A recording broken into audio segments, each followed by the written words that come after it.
Hi, Todd from Kurloo here. In this video I'm going to run you through the project details page and show you how to invite a new user to your project. Some of these features are only available to users with the admin permission level.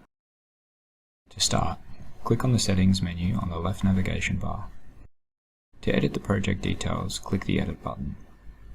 This screen allows you to edit all items, and you can add or change the project image as well.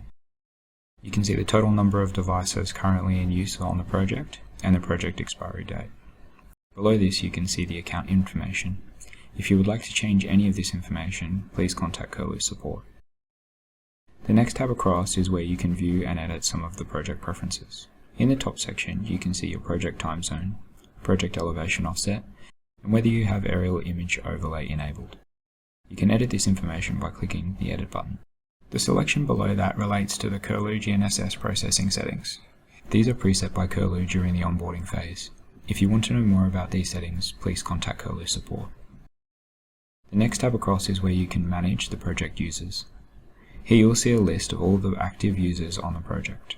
You can see their name, email address, permission level, their status, and the last section allows you to change the permission level or delete the user. To add a user, click the Invite User button and fill out the information requested. An email will be sent to the new user with account activation instructions. If the user already has an account, they will receive an email notifying them that they have been added to this project.